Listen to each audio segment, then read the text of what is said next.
Hi అండి. నేను మీ రాజేష్ నాయుడు. ఈరోజు మన వ్లాగ్ ఏంటంటే, నిమిషాంబిక అమ్మవారి ఆలయం బోడుప్పల్లో ఉంది. హైదరాబాద్‌లో ఒకే ఒక ఆలయం ఉంది. దానివల్ల దీనికంత ప్రాముఖ్యత ఉంది. దేశంలో 64 ఆలయాలున్నాయి. నిమిషాంబిక అమ్మవారి ఆలయాలు. కానీ భాగ్యనగరంలో ఒకే ఒక ఆలయం ఉండటం వల్ల ఇది అంత ప్రాముఖ్యత పొందిందిగా చెప్పుకోవచ్చు. 70% మెంబర్స్‌కి తెలిసే ఉంటుంది. మిగిలిన 30% మెంబర్స్ ఎవరికైతే తెలీదో వాళ్ళందరికీ తెలియడం కోసమే నా చిన్న ప్రయత్నం ఇది. ఓకే. మనం వ్లాగ్‌లోకెళ్ళిపోదాం. వ్లాగ్‌లోకెళ్ళే ముందు ఒక్కసారి మన వీడియోని లైక్ చేయండి, షేర్ చేయండి, సబ్స్క్రైబ్ చేయండి. ఓకే. వ్లాగ్‌లోకెళ్దాం. ఇక్కడ మనకి సైడ్ నుంచి తీస్తున్న వీడియో అండి ఇది మనం. ఇక్కడ మనకి క్రౌడ్ కనిపిస్తుంది గదా! టెంపుల్‌కి రాంగాలోనే మనం ఇక్కడ కొబ్బరికాయ కొట్టేసి అగరబత్తులు ఎలిగించుకొని లోనకెళ్తున్నామండి. లోనకొచ్చేసాము. ఓకే. లోనకి రాంగాలోనే మనకేమని ఇక్కడ నవగ్రహాలు కనిపిస్తాయి. కంపల్సరీ మనం దండం పెట్టుకొని, ఒకవేళ ఎవరన్నా ప్రదక్షిణ చేయాలనుకుంటే నవగ్రహాల ప్రదక్షిణ చేసుకోవచ్చు. ఇక్కడ మనకి ధ్వజస్తంభం కనిపిస్తుంది కదండీ! నిమిషాంబిక అమ్మవారి ఆలయం ప్రాముఖ్యత ఏంటంటే, మనం కోరుకునే కోరిక నిమిషం లోపులోనే కోరుకోవాలి. మనం కోరుకునే ఏదైతే కోరిక ఉందో నిమిషం లోపల కోరుకొని, ధ్వజస్తంభానికి దండం పెట్టుకొని, ఎదురుగా ఉన్న అమ్మవారిని చూసుకుంటూ ఆ కోరిక కోరుకొని 16 ప్రదక్షిణలు చేయాలి అనేది ఇక్కడ రూల్. నియమ నిబంధనలు. ఈ 16 ప్రదక్షిణలు చేసి మనం కోరుకున్న కోరిక 21 నిమిషాల కానుండి 21 డేస్‌లో కంపల్సరీగా తీరుతుందని చెప్పేసి ఇక్కడ యొక్క భక్తుల నమ్మకం. 100% అలా తీరినోళ్ళు చాలా మందున్నారండి. అలా తీరిన వాళ్ళు నాకు చెప్పడం వల్లనే నేను అక్కడికి వెళ్ళాను. మీ అందరికి కూడా చూపించాలన్న చిన్న ప్రయత్నం. ఓకే. ఇక్కడ మనకి శారీస్ కనిపిస్తున్నాయి చూసారా?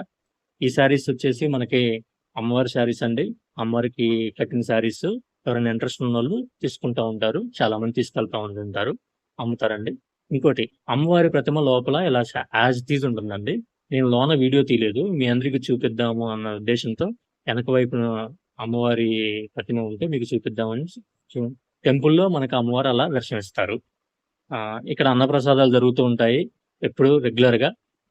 వెళ్ళినోళ్ళు ఒకవేళ అన్నప్రసాదాలు స్వీకరించాలంటే స్వీకరించుకోవచ్చు. అమ్మవారిని మళ్ళొకసారి చూపిస్తున్నా చూడండి. ఇక్కడ అమ్మవారు వచ్చేసి మనకు ఆగ్నేయ భాగంలో ఉత్తరముఖంగా ఉన్నారండి. నైరుతి భాగంలో వినాయకుడు ఉన్నారు. అందువల్ల ఇక్కడ అమ్మవారికి అంత ప్రాధాన్యత ఉంది. ఆగ్నేయ భాగంలో ఉత్తరాదిముఖంగా అమ్మవారు ఉన్నారు. అందువల్ల మనం కోరిన కోరిక నిమిషాల్లో నెరవేరుతుందని చెప్పి ఇక్కడ ఉన్న అంటే నిమిషాల్లో అమ్మవారి ద్వారా వినాయకుడు నెరవేరుస్తున్నారని చెప్పేసి ఇక్కడ జనాలు నమ్ముతారండి. అది మెయిన్ నిమిషాంబిక అమ్మవారి చరిత్ర. ఇక్కడ మన వీడియో చూపిస్తున్నా చూడండి. ఇక్కడ మనం వెళ్ళినప్పుడు టెంపుల్‌కి చేయాల్సిన ఏమేం జాగ్రత్తలు తీసుకోవాలి ఏంటనేది. మనం 16 ప్రదక్షిణలు చేయాలి. మనకు కోరిక తీరంగానే 108 ప్రదక్షిణలు చేయాలి. 21 రోజుల్లో మన కోరిక కంపల్సరీగా తీరుతుంది. తీరిన తర్వాత వచ్చేసి 108 ప్రదక్షిణలు చేయాలి. ఒడిబియ్యము అమ్మవారికి సమర్పించుకోవాలి. అబ్బాయిలైతే వాళ్ళ మదర్ గాని, వాళ్ళ సిస్టర్ గాని ఎవరైనా ఉంటే ఒడిబియ్యం సమర్పించుకోవాలని చెప్పి మనకిక్కడ రూల్స్ అండ్ రెగ్యులేషన్స్‌లో మీ అందరికి చూపించాలని ఫోటో తీసి పెట్టాను. ఇంకోటి ఏంటంటే సాంప్రదాయ దుస్తులు ధరించుకోవాలి. ఆలయంలోకి రాగానే నుదిటిన తిలకం పెట్టుకోవాలి. ప్రదక్షిణ చేశాక దర్శనం చేసుకోవాలి. అది పృష్ఠ భాగం అంటారు. అంటే మన వీపు భాగం దేవుని వైపు ఉండేటట్టుగా చూసుకోకూడదు. అంటే అటువైపు కూర్చోవద్దు. ముచ్చట్లు పెట్టకూడదు. శ్రీమాత్రే నమః అనే మంత్రం జపిస్తూ మనము ఈ 16 ప్రదక్షిణలు చేస్తే మనకు కంపల్సరీగా మన కోరిక నెరవేరుతుందని చెప్పేసి అక్కడ మనకి చాలా మంది చెప్పారు. ఎవరైనా నేను ఫస్ట్ టైం వెళ్ళాను కాబట్టి ఇవన్నీ తెలుసుకొని మీకు చెబితే మీరు కూడా వెళ్ళి ఇవి పాటిస్తే మీ ఏమైనా కోరికలుంటే ఆ అమ్మవారు కంపల్సరీ తీర్చాలని, మనం అందరం వృద్ధి చెందాలని చిన్న తపన. కంపల్సరీగా మనం అందరం వెళ్ళి విజిట్ అవుదాం. వాటి ప్రాధాన్యత అనేది ఏంటనేది తెలుసుకుందాం. ఇంకోటి ఇక్కడ అమ్మవారి రూపం అనేది మనకేంటంటే ఒక చేతిలో త్రిశూలం, మరొక చేతిలో డమరుకం 2 ఉంటాయండి. అందువల్ల ఆ అమ్మవారిని పార్వతీదేవి స్వరూపంగా చూస్తాము. ఆమె వాహనం ఏంటంటే శివవాహనం. ఆమె శివవాహనం మీద ఆసీనమై కూర్చొని ఉన్నారండి. అందువలన ఆమె దుర్గాదేవిగా కూడా చూస్తారు. అంటే 2 రూపాలు కలిసి నిమిషాంబిక అమ్మవారిగా ఉన్నారండి. అందుకే ఈ అమ్మవారికి అంత మహిమ గల అమ్మవారు. ఇక్కడ మీకు నేను రూట్ మ్యాప్ గూడా చూపిస్తున్నా చూడండి. సికింద్రాబాద్ నుంచి నేను ఎలా ఎళ్ళాను, జూమ్ చేసి చూసుకోండి ఒకసారి. ఉప్పలెళ్ళాలి, ఉప్పల్ నుంచి బోడుప్పలెళ్ళాలి. అక్కడ మనకి స్టాచ్యూ ఉంటుంది.